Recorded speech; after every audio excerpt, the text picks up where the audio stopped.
Hello, beautiful people. It's another beautiful Friday, another beautiful weekend. Hope you're going to turn up this weekend. On a not too happy note, telcos in Nigeria are actually trying to block OTT WhatsApp, the general your chat apps generally. And I'm like, what's that about, really? What is that really about? Before I go on, this very long rant that is touching somewhere deep in my soul. Welcome to Videopoint, where we give you a breakdown of the week's headlines in technology, business, and startups, and the rest. Now, my name is Epalo Victor. My name is Grace Akinosho. You're welcome. Welcome. It's on a very emotional segment. Telcos really want to block WhatsApp, Skype calls. That's so sad. I mean, what are they thinking? Anyway, it's reported, so we don't know if it's true or we are still hoping. And as if that's not bad enough, BlackBerry shares finally falling to 0% in global markets. And we all know the buzz that came around BlackBerry when it came out. BlackBerry, everybody wants to BlackBerry.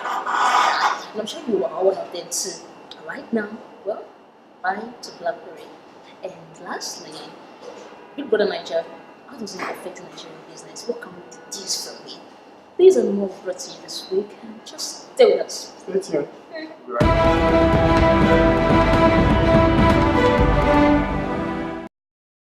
Guys, so Victor, what do you think about this? Starting with those that are now telcos. Really? What can I think? No.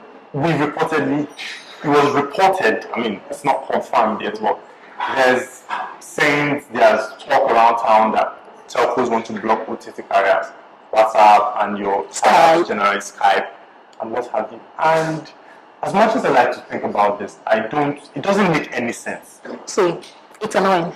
It's so annoying. I don't do the week. I see it's not enough. The way they charge exorbitant prices for the calls. Okay. Okay, last time I tried to send an international message, 15 naira. 15 per text. Now, this is sad, considering that the reason why they're doing this is they're trying to up profits. I mean, they say they are losing money because of the economy. It's been selfish. It doesn't make any sense, really. Now, Nigeria is one country where call tariffs, text tariffs, SMS charges are over the roof. It's one of the most expensive in the world. I mean, and these telcos have been literally cutting our heads with price all this while. And next. You know, so and now somehow now they're trying to tell us that they are losing the quotes, and to mitigate this loss, they want to block WhatsApp and Skype. Now, let's see how it goes. Looking at this from a not Nigerian standpoint, the real reason, it doesn't make any sense because they're trying to do this so that people will come back to them, right? Start making calls. The real reason people stop making calls, I think, is because the costs are too expensive. Why do I have to pay for an internet bundle and still buy credit? I don't even understand. You have a point there. Yeah, I mean, it's annoying. Somebody like me, I'm a call person. I want to talk. I want to hear you. And considering that internet is not stable in Nigeria, calls are still one of the best means of communicating effortlessly, you understand? But when I see that the charges are exorbitant, I mean, I just switched back to my WhatsApp calls. So it's ironic that they are trying to do this. And I think that instead of them trying to, scrap WhatsApp and Skype, because they could easily reduce the charges. That's what they should do, and people will get back to this platform. I don't want to get angry today. Really, I just don't want to get angry. Don't be angry. No, I don't want to get angry. Calm down. BlackBerry. Okay, yes, BlackBerry. Okay, so my beloved BlackBerry has a 0%, reportedly 0% share. Market share. Yeah, share is sad. But on one hand, again, I want to look at it like, I mean, who is giving these reports? That is one thing. Well, truly, BlackBerry's market share has been going down over time. Down. Funny. No need. I think BlackBerry has technically closed down. See, WhatsApp was out of it. Okay, so BlackBerry as a carrier, yes. As a carrier? Yes, an operating system. I think that chart relates with BlackBerry as an operating system because devices carrying BlackBerry, operating the BlackBerry system, are actually declining. When it comes to WhatsApp calls and others. Yes, devices carrying BlackBerry OS actually declining. Remember BlackBerry has started making Android phones. So, I mean, you can't just boot them like that. Okay, what about the ones, the likes of Bold, Touch, Curve, those? those were the first generation BlackBerry. I mean, who uses that anymore? Considering that they were so expensive, and ladies were. Everybody had them. I mean, If you don't have a BlackBerry, then you wearing it. you never start. You never start. You know. Hey, don't call me like that. I wasn't one of them. Well, if there's anything like, I was a BlackBerry fanboy. I still am to some certain extent. I mean, BlackBerry was everything. Accept my tribute. Thank you. You're welcome. Big Brother Naija. Yeah, Big Brother Nigeria. Are you watching it? That is an issue. Are you watching it? Yeah. Hey, are you watching it? Okay. I don't watch Big Brother Nigeria, but apart from the nudity and everything, I mean, even if you don't watch, you have seen some things on Twitter and everything. There are plenty things going down there.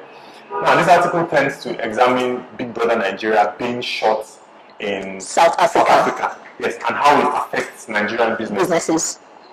Okay, so now the article is trying to now give this article is giving this perspective that because Big Brother Nigeria has been shot outside South Africa has something to do with economic Downtown and I don't agree. I like this. I really do not agree, honestly. Now the thing is, before Big Brother Nigeria, shows generally plenty shows have been shot in South Africa. I mean, South Africa is the deal. Many of these music shows you see. So, do you mean Nigerian shows or? Yes, so-called Nigerian shows in quotes. Many of these music talent reality TV shows. Why is their point of call South Africa? Okay, so I heard something really. Okay. Now, maybe economic downturns are a reason. Maybe. I'm not discounting that. That may be one of the reasons. But even before the economic downturns, it don't say that Nigerian artists have been shooting videos outside Nigeria. There's a very interesting comment inside, and the guy was talking about the, leper. Exactly. But according to him, that would make it more interesting. Okay. Because according to him, if probably they're in the house in their normal paparazzi and lights get let her take light. Okay.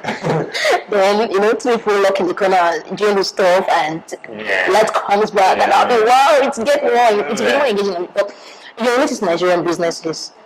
Well, does that mean the business will not have to move to South Africa? I think bro is trying to be funny, really, but it's not funny.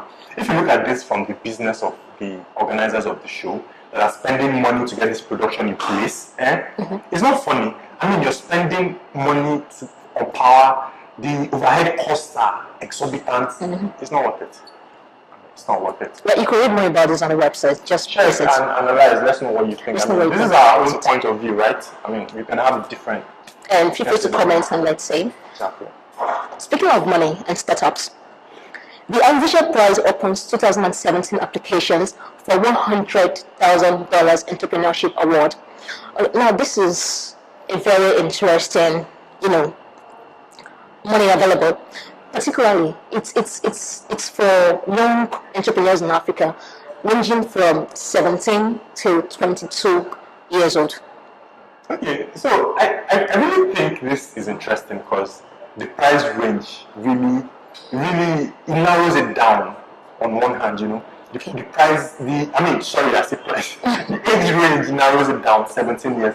Now, you see most of these things have an 18-year limit, like they want you to be an adult before you can apply for it. So I think this transition price, it really, what cuts it for me is the age. It's the age. It's really interesting. So it means they're also encouraging more young Africans to get into to launch into. Yeah, it's nice. It's beautiful. I was still talking about that.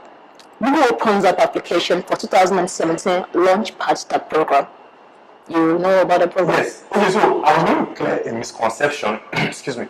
Now, this is the Launchpad 2017 is actually in I think it's Johannesburg, South Africa. So people are having this misconception that it's a South African thing. It's not actually. It's actually for African startups generally. I had to double check. It's for African startups. So when you look at the application form, there is a part for countries. In countries, there's a part for you to select your country. Okay, I said about that. Okay. There was something that came up on the website, and I actually had to text one of their managers there. Okay. I sent a mail to confirm this, and they replied. He said that the Launchpad program is actually for countries in the south of Africa. He said they would soon have one for Western Africa, and they would use Nigeria as a base. So you could keep checking and. No, there's a problem. In the form, I mean, the form gives you and there's Nigerian in the form there. How Really? Yes, there is. According to what he said, for now, Southern African countries. Really? Yes. That's interesting. That's interesting. It's not Nigeria, sorry. We're stating for that. Okay, a very, very, really interesting news or post 10 best free apps for mother and baby care. Okay. I like this because working mothers, career women, they usually have a problem with, time management and everything is not easy keeping up with babies. I don't have a baby. I'm not a mother, but... Who's asking you? I don't know, I'm the saying... question is judging you. I'm saying like I know, I don't have a baby, but I've heard... Let me help him out. I don't have a baby too, yes. We don't have babies, but we've heard secondhand that managing babies, tracking so many things, baby care can be hard. Aside that, I think there are also some apps that could help with pregnancy. I forgot to mention that before... and posts. Yes, postnatal. So ladies, check it out, guys, check it out. I have a tech point baby here, and I'm going to tell you more that. Alright, and finally, I want to talk about the times Nigerian government have really failed us. I'm going to start with the most interesting part. BBN. There was a post about that on Twitter. She said after, when BBN first came out, they were saying, rush to borrow, very soon it's going to expire if you don't, your account will block this and that. And Gas said she went to a very renowned bank, I'm not going to mention the name of the bank yet, and when she got there, the bank said, one thing is one thing, and they haven't sent the cards yet. Okay. And she said Nigeria is a joke. Okay, that's interesting. Aside that, our NIMC, National Identity Card. Yes. Do you have one? Well, so I had the process. The process was tedious. I saw so many people. I'm going to get mine very soon, really, because I need it. But I've not had time to go through the process. The process is rigorous. I tried doing it myself. It's been 2 years now, and I still haven't. I was told I'll be called back for it, but yet nothing. Okay, really, I'm not trying to defend the Nigerian government or something, but I just feel, like I said last week, I just feel we are giving them too much credit. We're giving them too much attention. We are pushing too much responsibility to them, especially when it comes to technological aspects. That's what I feel. I feel there's still a lot of stuff we need to do ourselves, yes. So, I feel we're putting too much on them.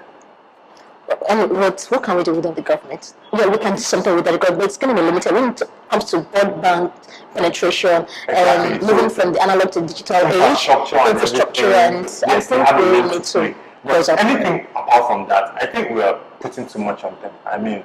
They've shown in the past that, okay, they need time to get a grasp of this technology thing.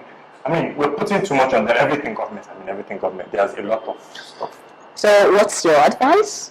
Well, my advice is there are startups, there are business doing innovative things.